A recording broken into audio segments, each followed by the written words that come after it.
اعوذ باللہ السمیع العلیم من الشیطان الرجیم بسم اللہ الرحمن الرحیم رب اشرح لی صدری ویسر لی امری واحلل عقدۃ من لسانی ویفقہوا قولی رب یسر ولا تعسر وتمم بالخیر رب زدنی علما۔ السلام علیکم ورحمۃ اللہ وبرکاتہ۔ الحمدللہ ہم سورہ بقرہ کا ترجمہ و تفسیر کر رہے ہیں۔ 111 آیات کا ترجمہ و تفسیر ہم کر چکے ہیں الحمدللہ۔ آج آیت نمبر 112 جو 111 کے ساتھ ہی جڑی ہوئی ہے۔ 111، 112 اور 113 یہ تینوں آیتیں ایک ہی ٹاپک پر ہیں جو ہے بنی اسرائیل کے بارے میں۔ دیکھیے، اعوذ باللہ من الشیطان الرجیم بلا من اسلم وجہہ للہ وہو محسن فلہ اجرہ عند ربہ ولا خوف علیہم ولا ہم یحزنون۔ بلا کیوں نہیں، من جس نے اسلم جھکا دیا، اسلام لانے کا مطلب ہوتا ہے جھک جانا، اپنے آپ کو سرنڈر کر دینا۔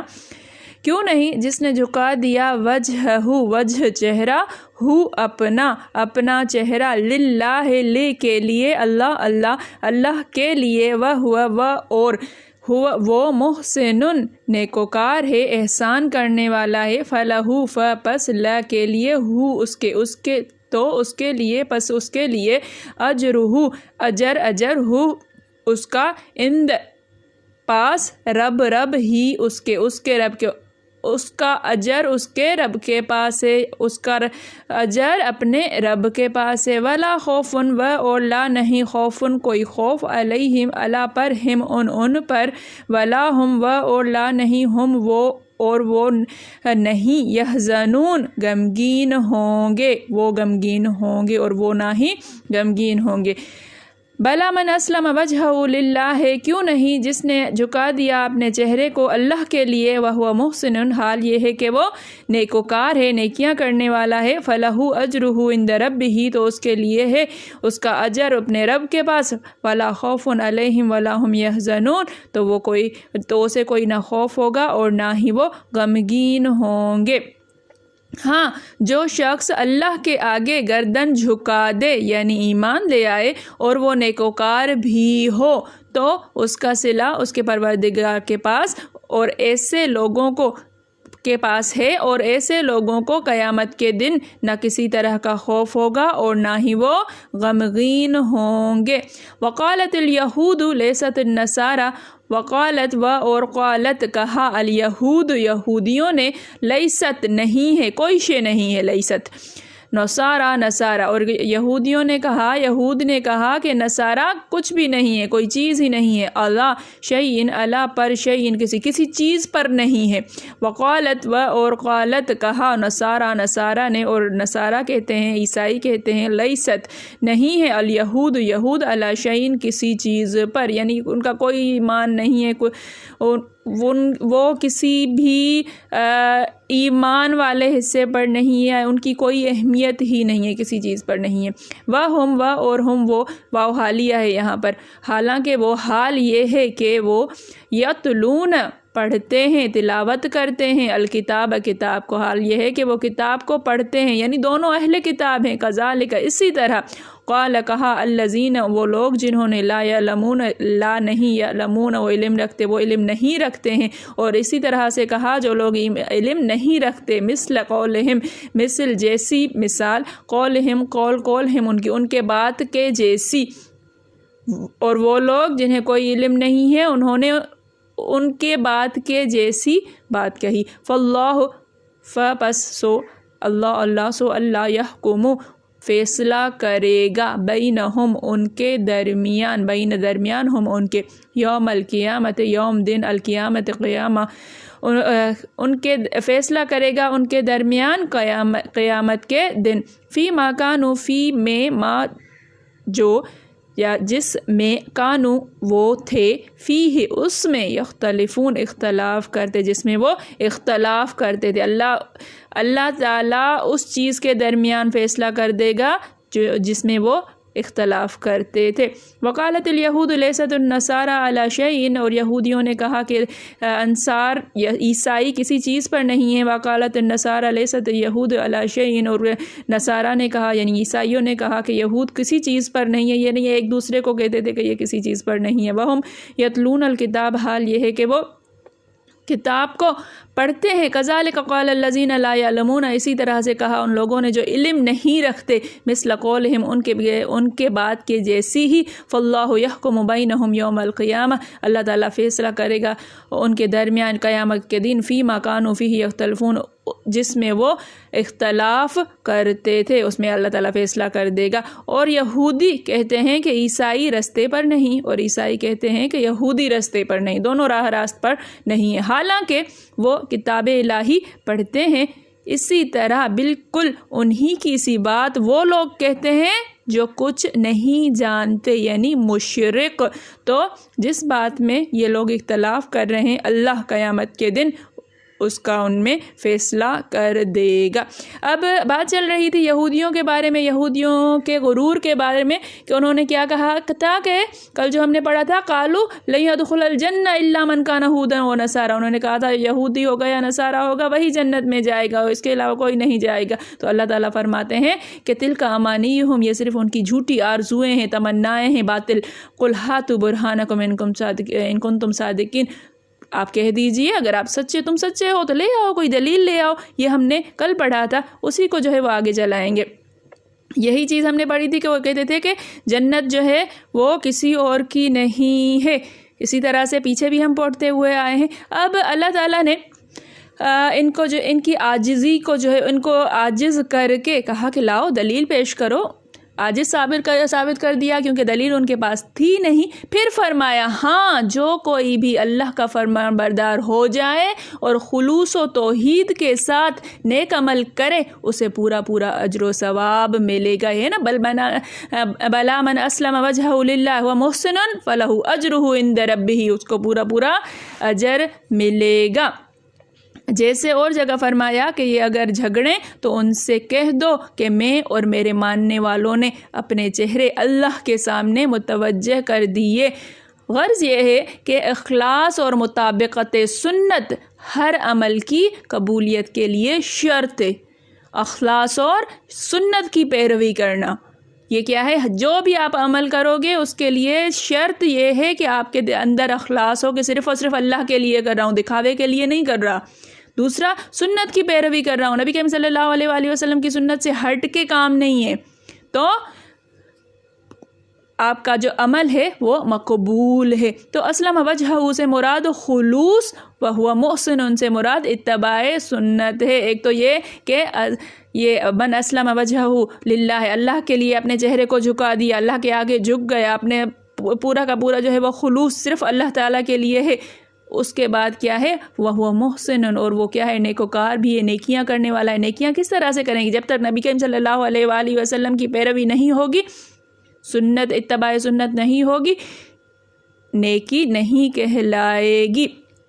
اب دیکھیے کہ نرا خلوص عمل کو مقبول نہیں کرا سکتا جب تک سنت کی تابعداری نہ ہو۔ اور حدیث شریف میں ہے جو شخص ایسا عمل کرے جس پر ہمارا حکم نہ ہو وہ مردود ہے۔ نبی کریم صلی اللہ علیہ وآلہ وسلم کے نے حکم نہیں دیا لیکن ہم جو ہے وہ کام کر رہے ہیں، تو اچھا تو ہے نا کام، ارے بھائی کہیں سے ثابت ہے، کہیں سے جو ہے وہ آپ کو ملتی ہے، کوئی دلیل کوئی ملتی ہے یا اس سے ملتا جلتا یا اس سے کوئی آپ جو ہے وہ نص نکال رہے ہو، تو پھر جو ہے بنتی ہے بات۔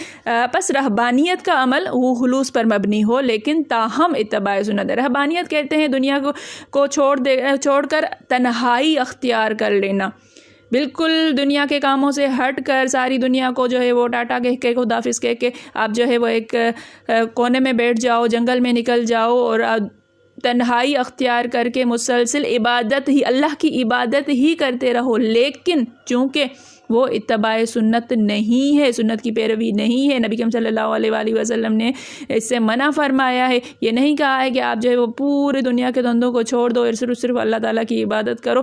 تو یہ مقبول نہیں ہے، یہ مردود ہے۔ ایسے ہی اعمال کی نسبت قرآن کریم کا ارشاد ہے، آیت ہے کہ وَقَدِمْنَا إِلَىٰ مَا عَمِلُوا مِنْ عَمَلٍ فَجَعَلْنَاهُ هَبَاءً مَنْثُورًا، یعنی انہوں نے جو عمل کیے تھے ہم نے سب رد کر دیے۔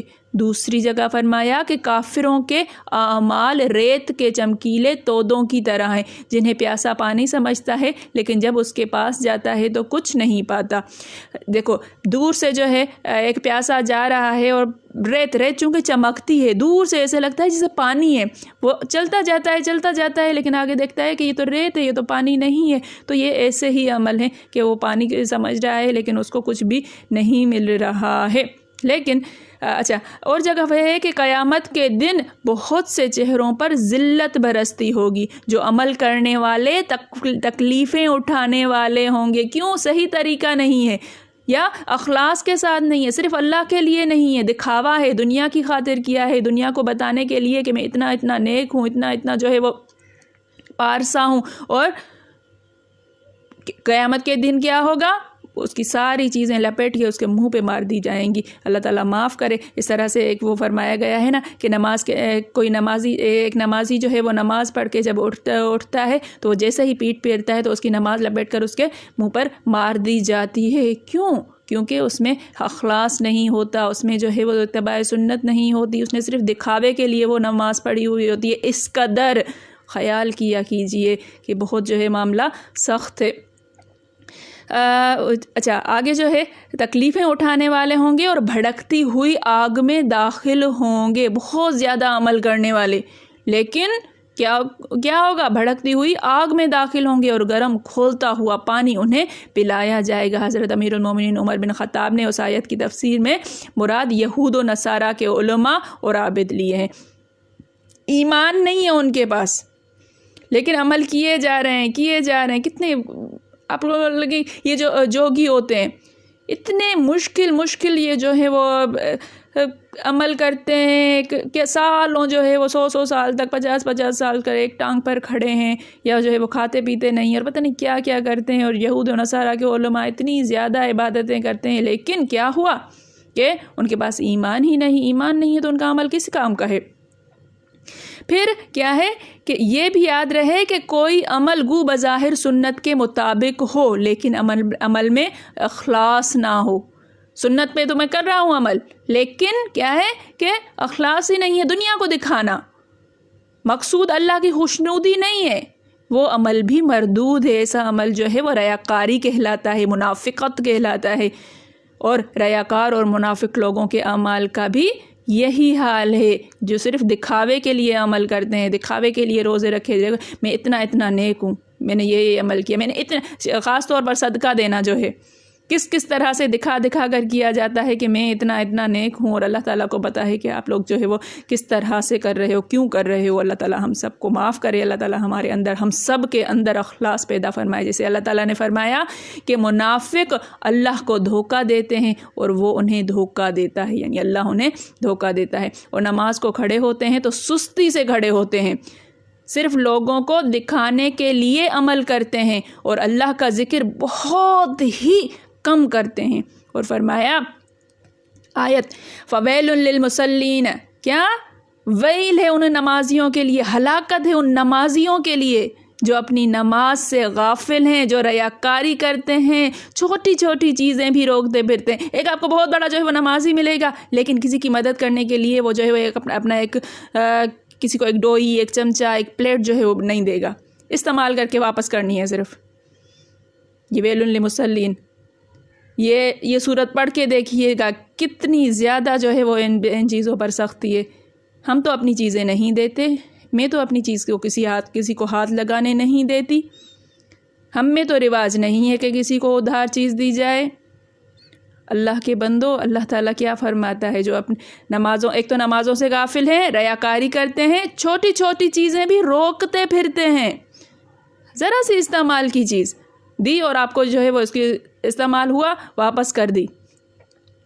اور جگہ ارشاد آیا ہے فمن کان یرجو لقاء ربہ فلیعمل عملا صالحا ولا یشرک بعبادت ربہ احدا، جو شخص اپنے رب کی ملاقات کا آرزو مند ہو اسے نیک عمل کرنا چاہیے اور اپنے رب کی عبادت میں کسی کو شریک نہیں کرنا چاہیے۔ پھر فرمایا انہیں ان کا رب اجر دے گا اور ڈر و خوف سے بچائے گا۔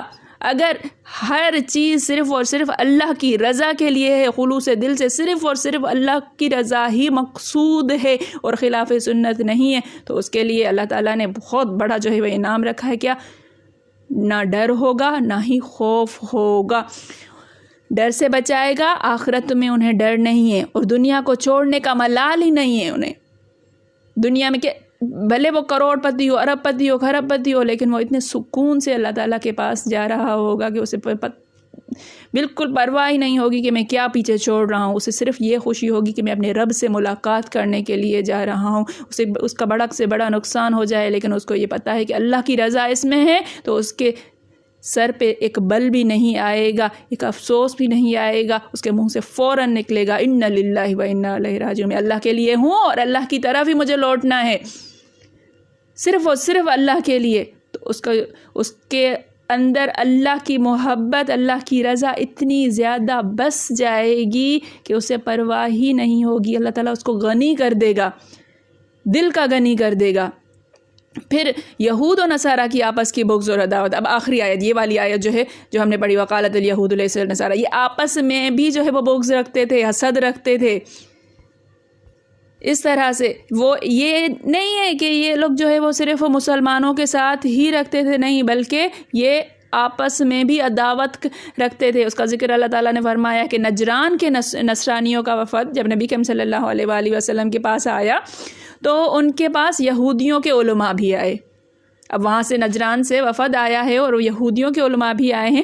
اس وقت ان لوگوں نے انہیں اور انہوں نے ان کو گمراہ، ایک دوسرے کو ان لوگوں نے گمراہ بتایا، حالانکہ دونوں اہل کتاب ہیں۔ تورات میں انجیل کی تصدیق ہے اور انجیل میں تورات کی تصدیق موجود ہے۔ پھر ان کا یہ قول کس قدر لغو ہے۔ اگلے یہود و نصارہ دین حق پر قائم تھے، پہلے جو تھے وہ دین حق پر قائم تھے، لیکن پھر بدعتوں، فتنہ پردازیوں کی وجہ سے دین ان میں سے چھن گیا۔ اب نہ یہود ہدایت پر تھے نہ نصرانی۔ شروع میں جو ہے وہ یہود بھی ایک طریقے سے حضرت موسیٰ علیہ السلام کی سنت پر پیروکار تھے، پورے کے پورے تورات پر عمل کرتے ہوئے چلے آ رہے تھے، لیکن آہستہ آہستہ وہ لوگ بھی بالکل ختم ہو گئے۔ عیسائیوں کا بھی یہ عمل تھا، آتے آتے جو ہے ان میں بھی فتنہ اتنا زیادہ آ گیا، بدعتیں اتنی زیادہ آ گئیں کہ وہ اصل دین سے ہٹ گئے۔ پھر فرمایا کہ نہ جاننے والوں نے بھی اسی طرح کہا، جو علم نہیں رکھتے وہ بھی یہی کہتے ہیں، اس میں بھی اشارہ انہی کی طرف ہے۔ اور بعض نے کہا کہ مراد اس سے یہود و نصارہ سے پہلے کے لوگ ہیں، اس سے پہلے بھی جو علم نہیں رکھتے تھے یا جن کے پاس باقاعدہ کتاب نہیں آئی تھی، وہ بھی جو علم والے تھے، جو اہل کتاب تھے، ان کو جاہل کہا کرتے تھے یا یہ کہتے تھے وہ ہدایت پر نہیں ہے۔ بعض کہتے ہیں عرب لوگ مراد ہیں، یہود و نصارہ کے علاوہ عرب لوگ مراد ہیں، کہ وہ بھی یہی کہتے ہیں نبی کریم صلی اللہ علیہ وآلہ وسلم اور ان کے پیروکاروں کو کہ یہ کسی چیز پر نہیں ہے، یہ ہدایت پر نہیں، راستے پر نہیں ہے۔ امام ابن جریر رحمۃ اللہ اس سے عام لوگ مراد لیتے ہیں، گویا سب شامل ہیں، یہ بھی شامل ہے، مطلب یہ بھی کہ یہود و نصارہ سے پہلے جو بے علم لوگ تھے، پھر عرب میں جو قریشی تھے، یہ لوگ جو نہیں مانتے تھے اور نبی کریم صلی اللہ علیہ وآلہ وسلم کو کہتے تھے کہ یہ رائے راست پر نہیں ہے، پھر عام لوگ جو ہیں وہ بھی مراد ہو سکتے ہیں۔ واللہ عالم، اللہ ہی جو ہے وہ ٹھیک علم رکھتا ہے اس بات کا۔ پھر فرمایا کہ اختلاف کا فیصلہ قیامت کو خود اللہ تعالیٰ کرے گا۔ یہ جو تم لوگ اختلاف کر رہے ہو نا، کون راستے پر ہے کون راستے پر نہیں ہے، تو اس کا فیصلہ اللہ تعالیٰ خود ہی کرے گا۔ جس دن کوئی ظلم و زور نہیں ہوگا، ذرا سا بھی اللہ تعالیٰ ظلم نہیں کرے گا، جس کا جتنا بنتا ہے اس کو اتنا بدلہ مل جائے گا۔ اور یہی مضمون دوسری جگہ بھی آیا ہے سورہ حج کے اندر، ارشاد ہے کہ ان اللہ یفصل بینہم یوم القیامہ، یعنی مومنوں اور یہودیوں اور صابیوں اور نصرانیوں اور مجوسیوں اور مشرکوں میں قیامت کے دن اللہ فیصلہ فرمائے گا۔ اللہ تعالیٰ ہر چیز پر گواہ اور موجود ہے۔ ایک اور آیت میں فرمایا ہے قُلْ يَجْمَعُ بَيْنَنَا رَبُّنَا ثُمَّ يَفْتَحُ بَيْنَنَا بِالْحَقِّ وَهُوَ الْفَتَّاحُ الْعَلِيمُ، کہتے کہ ہمارا رب ہمیں جمع کرے گا، پھر حق کے ساتھ فیصلہ کرے گا، وہ باخبر فیصلہ کرنے والا ہے۔ تو یہ جتنے بھی اختلاف ان کے درمیان چل رہے ہیں، کون راہ پر ہے کون راہ پر نہیں ہے، اس کا فیصلہ اللہ تعالیٰ کرے گا۔ ہمیں جو ہے وہ اس میں لڑنے کی ضرورت نہیں ہے کہ فلاں راہ پر ہے فلاں راہ پر نہیں ہے، ہم جو ہے وہ کتنے نیک ہیں وہ کتنا بد ہے، ہمارا اخلاص جو ہے وہ زیادہ، اندر کی بات اللہ تعالیٰ ہی جانتا ہے۔ لڑائیاں جھگڑے یہ جو ہیں وہ کرنے کی کوئی وہ نہیں ہے، سب کا فیصلہ اللہ تعالیٰ ضرور کرے گا۔ ہمارا کام کیا ہے؟ خلوص دل کے ساتھ ہر چیز ہر عمل کرنا، اللہ تعالیٰ پر ایمان اپنا پختہ رکھنا، اتباع سنت نبی کریم صلی اللہ علیہ وآلہ وسلم کی اتباع کرتے ہوئے بالکل اسی راستے پر چلنا، کوئی بھی چیز ادھر ادھر نہ جائے، تو ہمارے لیے تو بہت ہی زبردست اللہ تعالیٰ نے جو ہے انعام رکھا ہوا ہے، وَلَا خَوْفٌ عَلَيْهِمْ وَلَا هُمْ يَحْزَنُونَ۔ اگر یہ چیز مل جاتی ہے تو پھر باقی چیزوں کی جو ہے وہ پرواہ ہی انسان کو نہیں کرنی چاہیے۔ اللہ تعالیٰ ہم سب کو توفیق عطا فرمائے، اللہ تعالیٰ ہم سب کے دل میں اخلاص پیدا فرمائے۔ میرے پڑھانے میں، آپ کے پڑھنے میں، میرے سمجھانے میں، آپ کے سمجھنے میں کوئی غلطی خطا بھول چوک ہو گئی ہو تو میں اللہ کے حضور میں توبہ کرتی ہوں اور معافی کی خواستگار ہوں۔ ربنا تقبل منا انک انت السمیع العلیم۔ السلام علیکم ورحمۃ اللہ وبرکاتہ۔